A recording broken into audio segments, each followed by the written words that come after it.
Hello everyone, for today's video, I'm putting together a list of the best Metroidvania games with amazing pixel art. These are Metroidvanias that don't just play great, they look absolutely beautiful, with visuals that really stand out and stay with you. Well, let's get into the list.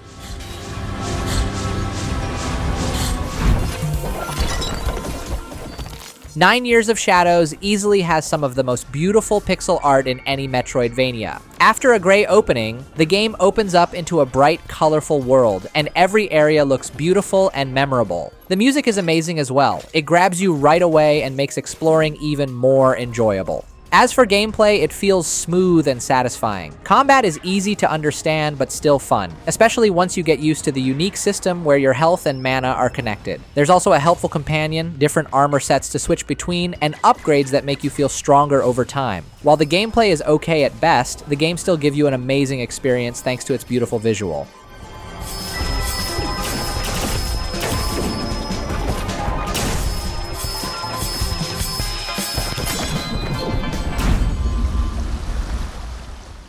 While more of a 2D Souls-like, I think Crimson Capes deserve a mention here. I mean, just look at the game.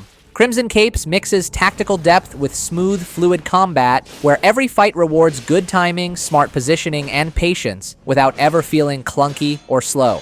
The animations feel polished and full of personality, and when combined with its strong soundtrack, dark color palette, and solid dialogue, the game really captures that classic dark fantasy vibe, full of magic, steel, and dangerous worlds. What really makes it special is the feeling it gives you. Once it clicks, it's hard to put down. You'll keep coming back for more runs.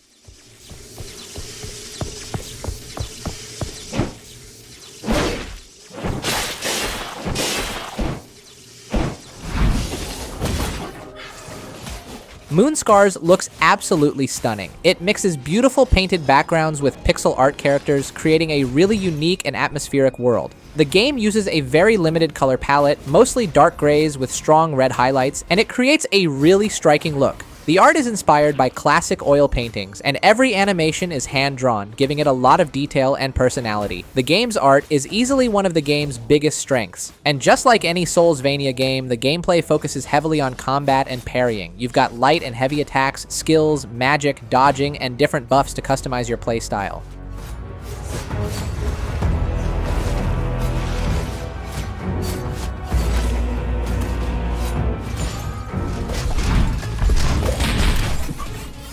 Gestalt, Steam, and Cinder has beautiful pixel art with steampunk setting. This is a story-focused Metroidvania, and that's where it really shines. The game starts with a mysterious event. The sky splits open, monsters invade, and humanity is forced to use their power to survive. It sets up a really interesting world. You play as Alethea, a mercenary caught in the middle of all this. As the story unfolds, you'll learn more about her past, the world, and the truth behind everything. As for the combat, it's quite simple. You mainly use a sword for close range and a gun for distance. The gun is actually more interesting, since ammo is limited and recharges through combat. You can also use it to break enemy defenses and solve puzzles.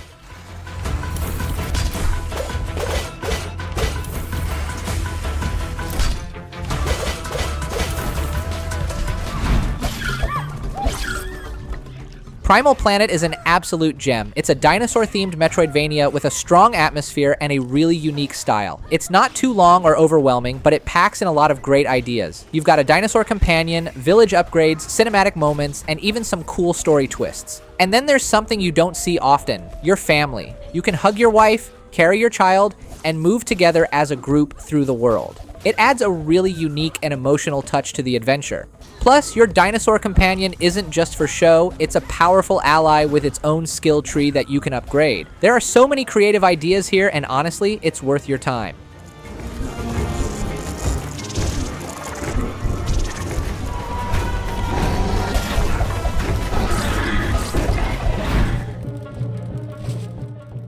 While it's light on Metroidvania elements, Owlboy features some of the most beautiful pixel art in the genre. You'll explore caves, ancient ruins, and floating islands while fighting sky pirates, strange creatures, and big bosses. Every area looks beautiful thanks to its detailed pixel art. Gameplay-wise, Owlboy is simple but really fun. You can fly freely in any direction, spin to attack enemies, and dash to move faster. But the real twist is your companions. You can carry your friends with you and use their abilities in combat. For example, there is one companion that uses a gun, turning the game into a mix of platforming and shooting. Later on, you'll meet other characters with different skills, and switching between them keeps things fresh.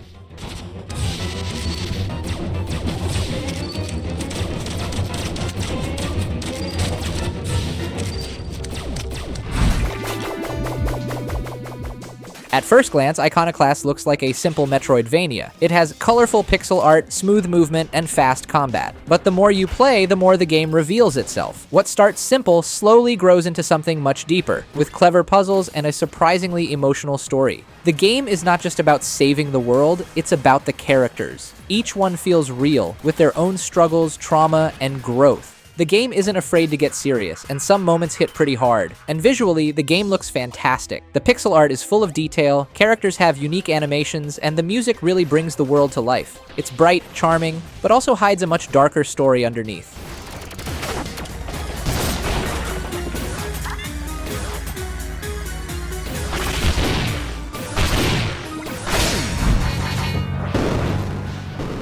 Even if you've never played the series before, Momodora Moonlit Farewell is an easy game to jump into, and right away, one thing stands out: the pixel art style. The colors, the environments, and the enemy designs all come together really well. It's simple, but very memorable. Another big strength is how beginner-friendly the game is. Unlike many Metroidvanias that leave you stuck and confused, this game actually helps guide you, so you're rarely lost, and progression feels smooth and natural. And even though there are powerful upgrades hidden around the map, you don't need all of them to finish the game. As long as you explore and pay attention, you'll be just fine.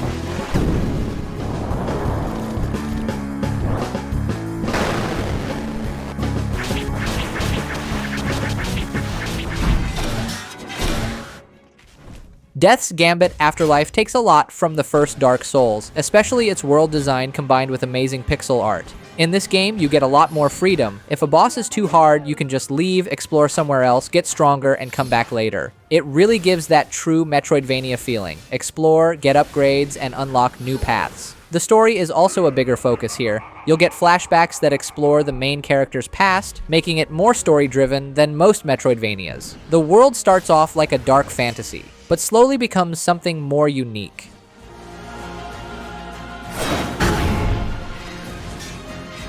This is my domain!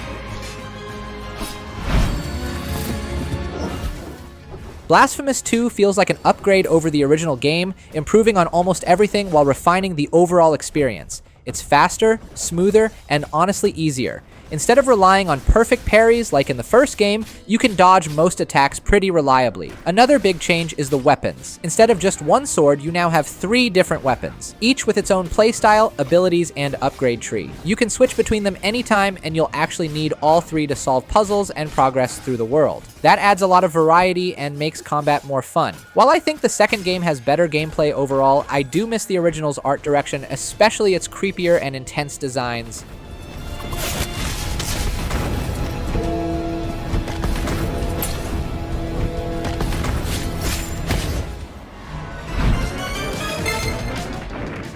Record of Lodoss War Deedlit in Wonder Labyrinth comes from a long-running series, but honestly, you don't need to know anything about it to enjoy this game. Just like other Team Ladybug Metroidvanias, it features that same amazing pixel art style. The game's combat feels super smooth. Swinging your weapon and using magic just feels great, and there's a nice variety of weapons and items to find. On top of that, the game adds its own twist with an element switching system and a bow for ranged attacks. And both feel really fun to use. What I like most is the balance. Nothing feels too overpowered, but nothing feels weak either. You can adjust your playstyle with different equipment, which even lets you control the difficulty in your own way.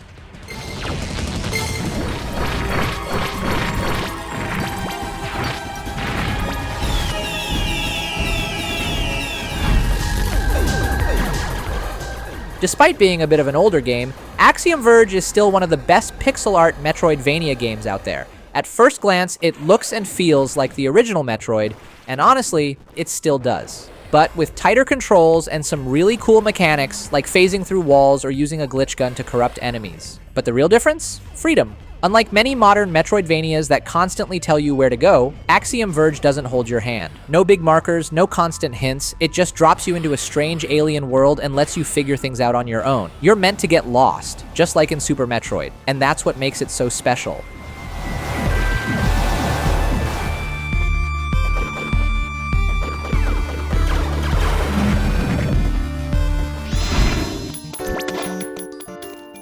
Blade Chimera is a really solid and amazing looking pixel art Metroidvania. It has beautiful sprite art, smooth animations, tons of enemy variety, and an amazing soundtrack. The gameplay feels clean and responsive, and overall, it's just really fun to play. One of the best parts is the weapon variety. You can switch between guns, throwing weapons, and melee weapons, which is pretty rare for a Metroidvania. That alone makes the gameplay feel fresh and different. And the bosses, they're great. They look awesome and are fun to fight. They might not be as intense as something like a Souls game, but later on, they still offer a solid challenge.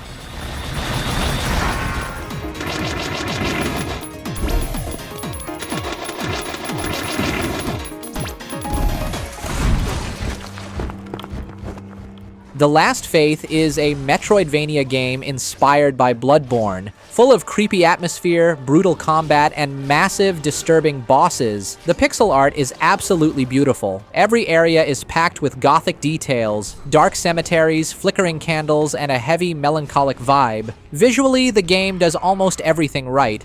Furthermore, our character, Eric, feels smooth to control. Dodging is fast and responsive, and there's even a nice system where the game gives you healing items after dying to a boss so you don't have to grind for them. On top of that, there's a ton of awesome weapons to choose from depending on your playstyle. You also get firearms and special execution moves, which look really cool and add more style to combat.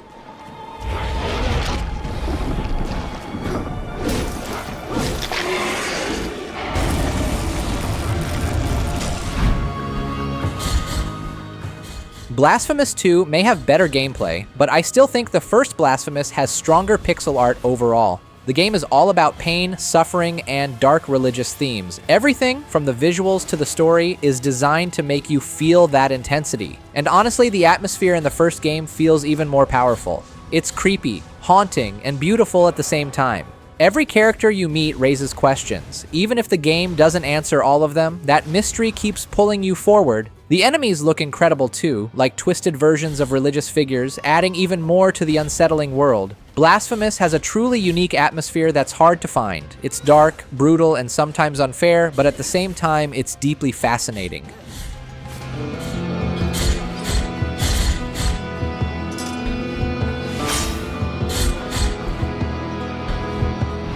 That's all for today's list. Subscribe and like for more new exciting Metroidvania games. That's it, and see you next time.